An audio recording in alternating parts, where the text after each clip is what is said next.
Hello बच्चों, let's see this question and here this question say what changes did Napoleon introduce to make the administrative system more efficient in the territory ruled by him। यानी कि Napoleon ने वो क्या क्या changes introduce किए थे जिसके द्वारा जिन एरियाज पर वो रूल कर रहा था वहाँ पर एडमिनिस्ट्रेटिव सिस्टम बहुत ही एफिशिएंट तरीके से काम कर सके। इस क्वेश्चन को ऐसे भी पूछा जा सकता है, explain any four provision of the Napoleon code civil code 1804। ये बहुत डायरेक्ट क्वेश्चन है कि नेपोलियन सिविल कोड क्या था 1804 में जिसको इम्प्लीमेंट किया गया था, उसके कोई 4 प्रोविजन बताइए। नेक्स्ट है explain the revolutionary principle introduced incorporated by Napoleon in the administration for the France during the reign. यानी कि अपने रेन के दौरान फ्रांस ने अपने एडमिनिस्ट्रेशन में वो कौन कौन से रेवोल्यूशनरी प्रिंसिपल को शामिल किया था, इनकॉर्पोरेट किया था, वो एक्सप्लेन कीजिए। वही नेपोलियन के द्वारा बनाए गए कानून यहाँ पे बताने हैं आपको। After 1804 how did the peasant artisans and new businessman enjoy freedom in the town of Europe. किस तरीके से पीजेंट आर्टिस्ट और जो बिजनेसमैन थे उन्होंने नेपोलियन के रूल में एक अपनी इंडिपेंडेंस को, एक अपनी फ्रीडम को इंजॉय किया था शहरों में, ये बताइए। या फिर Napoleon had destroyed democracy in the France but in the administrative field he had incorporated revolutionary principle in order to make the whole system more rational and efficient. Analyse the statement with the argument. तो basically आपको simple सी बात क्या है कि आपको यहाँ पर नेपोलियन ने वो कौन कौन से रेवोल्यूशनरी एडमिनिस्ट्रेटिव चेंजेस लाए थे जिससे उसका एडमिनिस्ट्रेशन बहुत ही एफिशिएंट हो गया था, वो कौन कौन से चेंजेस थे। तो बेसिक सी बात है, आपको यहाँ पे नेपोलियन कोड की यहाँ पे बात करनी है। नेपोलियन के सिविल कोड को देखेंगे और इसके तहत कौन कौन से एडमिनिस्ट्रेटिव चेंजेस हुए वो हम जानेंगे। क्वेश्चन का की कॉन्सेप्ट है नेपोलियन सिविल कोड ऑफ 1804, क्योंकि 1804 में ही नेपोलियन बोनापार्ट ने अपने आप को फ्रांस का राजा घोषित किया था और अपना सिविल कोड इंट्रोड्यूस किया था। Napoleon introduced the Napoleonic Code, which did away all the privileges based on birth, established equality before the law and secured the right to property। यानी कि नेपोलियन ने क्या किया, जो बाय बर्थ कुछ लोगों को स्पेशल प्रिविलेजेस मिले हुए थे उनको कम्प्लीटली हटा दिया, बिल्कुल बैन कर दिया, सबको इक्वल बना दिया और सबके जो भी प्रिविलेजेस थे वो उनसे छीन लिए गए और जो राइट टू प्रॉपर्टी है वो सभी लोगों को इक्वली प्रोवाइड किया गया। ऐसा नहीं था कि अब सिर्फ अमीर लोग ही प्रॉपर्टी रख सकते हैं, गरीब लोगों का भी अगर सामर्थ्य है, एबिलिटी है तो वो रख सकते हैं प्रॉपर्टी।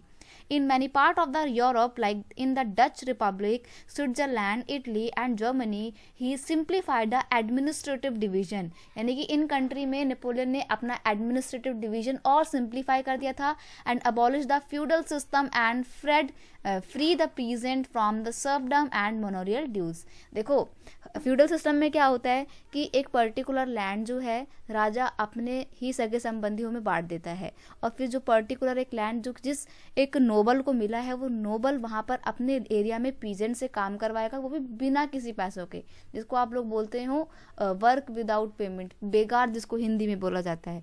तो वो फ्यूडल सिस्टम बहुत ही एक्सप्लॉयटेटिव था क्योंकि पीजेंट्स को बहुत ज़्यादा एक्सप्लॉयट करते थे ये नोबल। तो नेपोलियन बोनापार्ट ने इस फ्यूडल सिस्टम को अबॉलिश कर दिया, बिल्कुल हटा दिया। और यहाँ तक कि उन्होंने जो मोनोरियल ड्यूज जो पीजेंट को देनी पड़ती थी, अपने नोबल्स को गिफ्ट देने पड़ते थे साल में एक बार, वो भी सब कुछ उसने हटा दिए। He remove the guild restriction from the town. और जो टाउन्स के ऊपर गिल्ड की रिस्ट्रिक्शन लगी हुई थी, अब आपको यही नहीं पता हुआ गिल्ड क्या होता है। देखो क्या होता है, जैसे इंडिया में एक कास्ट सिस्टम था ना कि हाँ भाई इस जाति के लोग यही वाला काम करेंगे और जो दूसरी जाति है वो अपने ही अपना प्रोफेशन जो है वही फॉलो करेगी, कोई और प्रोफेशन वो फॉलो नहीं कर सकती है। सिमिलरली यूरोप में क्या था कि यहाँ पर ना पूरे सोसाइटी को ना गिल्ड में डिवाइड कर दिया गया था। जैसे मान लीजिए कि यहाँ का जो एक गिल्ड है वो कपड़े बनाने का काम करेगा तो वो कोई और काम नहीं कर सकता है। यहाँ का जो गिल्ड है वो शूज़ बनाने का काम करता है, शूज़ मेकिंग का काम करता है, तो वो यही काम करेगा। तो रिस्ट्रिक्शन लगी हुई थी कि इस टाउन के लोग यही काम करेंगे, इस टाउन के लोग वही काम करेंगे। तो ये जो रिस्ट्रिक्शन थी काम के ऊपर, नेपोलियन ने इन रिस्ट्रिक्शन को कम्प्लीटली बैन कर दिया, कम्प्लीटली अबॉलिश कर दिया।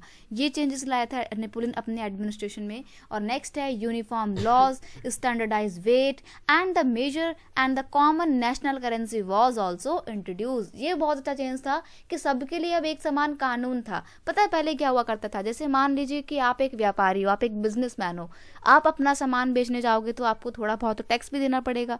तो अगर मान लीजिए आप फ्रांस में अपना सामान बेच रहे हो तो आपको फ्रांस के अकॉर्डिंग टैक्स देना पड़ेगा। अब आप अपना यहाँ से सामान ले जा रहे हो, पहले फ्रांस में टैक्स दिया, अब आप जर्मनी में जा रहे हो तो जर्मनी का टैक्स दे रहे हो, और जर्मनी का टैक्स हो सकता है अलग तरीके से दिया जा रहा हो।